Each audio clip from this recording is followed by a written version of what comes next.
Hi, I'm Ezri, and I'm a second-generation immigrant. So Guyana is located in South America. It's in between Venezuela and Suriname, so above Brazil. And the population is very mixed. African descent, Indian people, then Europeans. So it's a super mixed population. That also connects to my surname because I'm half Dutch and Guyana was colonized by the Dutch. So thinking about what it means to carry that surname and how I feel to carry it with me. But I also know that I was raised here and I have a lot of Western influences and I'm predominantly Western. So my family and I moved to Guyana when I was 8 and we came back a year later. I've only lived in Guyana for 1 year.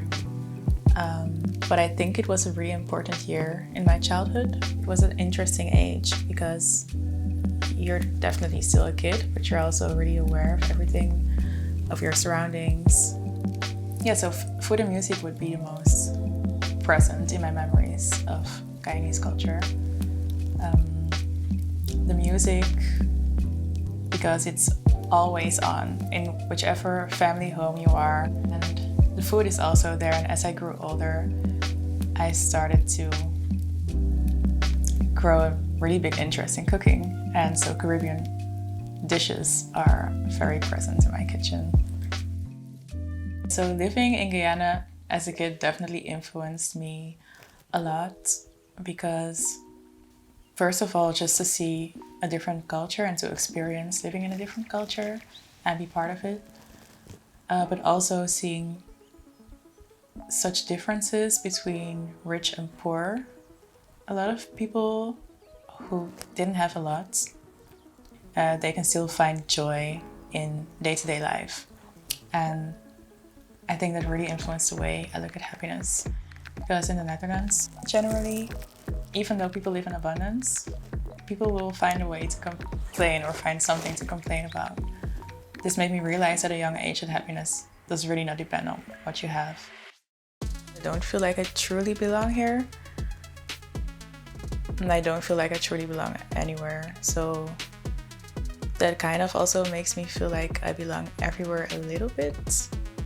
I think the sense of belonging to subcultures is bigger than to the Netherlands as a whole, or than feeling like a Dutch citizen. I was in a pretty white school. So as a kid I had some encounters. In Amsterdam once when I was working in a clothing store and I had my fro out, an elder guy told me that my hair looked nice and he also had hair like that but on other parts of his body. So he meant his pubic hair, which was interesting. As a kid, it definitely affected my self-esteem because it emphasized that I was different than the other kids. But when I grew older, I learned to embrace the fact that I looked different and felt different. I realized now how important it is to feel like you belong and to feel like you have your community. I think it's just important that people do not see one culture as superior than the other one, and people just respect each other and respect each other's cultures, and for everybody to have equal opportunities. And in my ideal world, people would operate from a place of love and not fear. So not just fear for different cultures or for another culture, but in general. So I would just wish for people to move from love.